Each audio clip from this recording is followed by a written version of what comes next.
قلبانك دعينا.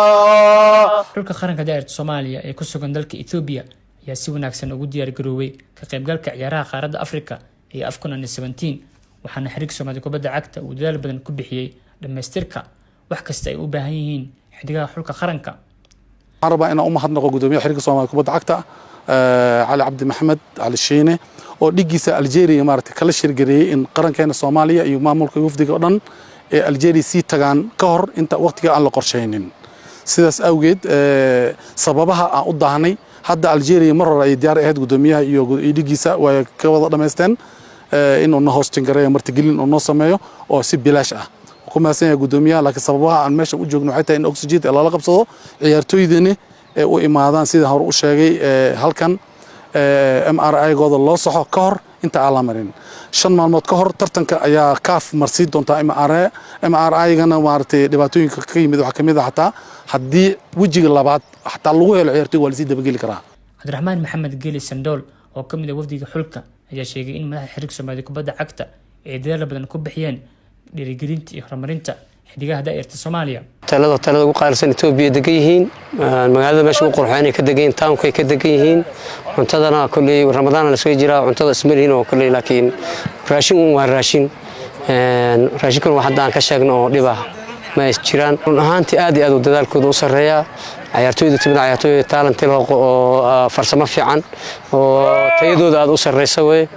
kalaabiyada u soo dheelay horena qaranka kala qabsaday sida ugu dhaqsiyaha badan sababtoo muddo yar la joogan qofkan markuu farsamad leeyahay ama uu leeyahay ciyaartooy fiican u yahay ma dhibayso meesha uu tago dhaqsi uu la qabsanaya. Ciidamada Soomaaliyeed ee degan wadanka Ethiopia ayaa door wanaagsan ka qaadatay soo dhaweynta iyo dhiirigelinta xidigaha xulka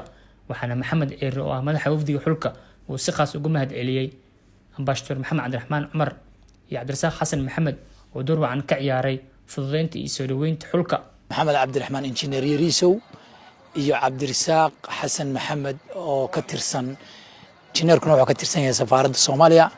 Cabdirasaaq Xasan Maxamedna wuxuu ka tirsan yahay xiriirka kubadda cagta Ethiopia. aad baan ugu mahad celinaynaa labada shakhsi way jiraan dhalinyaro kale oo aad maaragtay noo caawisay insha Allah waxyaabaha yarkaan u baahannahay laakiin labada shakhsi insha Allah marna ma ilaawi doono doorkii ay ku lahaayeen ama ay ku leeyihiin soo dhaweyntii iyo hawlihii cuslaa ee hor yaalay markaan nimi Addis Ababa iyo inta aanu al'aanada aan joogno insha Allah aad baan ugu mahad celinaynaa iyaga iyo dhalinyarada kaleba waxaan leenahay waa mahadsantiin abaalkiina ma gudi karo waa idin haynaa insha Allah aad baan ugu faraxsanahay sida wanaagsan oo ay maaragtay dhalinyaradan isla qabsadeen. xulka daa'irta waxaa ku soo beeray 4 laacib oo ka kala yimid wadamada Canada, UK, Sweden iyo Norway waxaana Bashir Dheer oo ka tirsan gudiga fulinta urjo weyn ka muujiyay bandhiga xulka qaranka daa'irta Soomaaliya. rajayna maxama kulay waxaan ku bad 9 daqiiqo kulay laakiin anaga guul rajayna kulay Soomaaliya hadarna waxaan rajaynaa markaan tagayna anaga magaca Soomaaliya ku socdo tagayna waxaan tagaynaa magaca Sakaafana ku socdo ayuu leeyahay Sakaafa Champions aan tagaynaa kulay Algeria iyo Congo iyo waa dad waa ciyaaryahanno 9 bilood ay ku dhasheen kuwana 9 bilood ay ku dhasheen waxba naga maqaadiyaan magaca haday taana ayaga champion ma wax champion ah uga jirno group runtada ku sheegay. Si kastaba xulka daa'irta Soomaaliya ayaa ku group ah wadamada Algeria, Senegal iyo Congo waxaana daa'irta Soomaaliya laga qabaa rajo ah inay gaaraan kaalmaha hore ciyaaraha qaaradda Afrika ee 12 jirada ee ku qabsoomaya wadanka Algeria.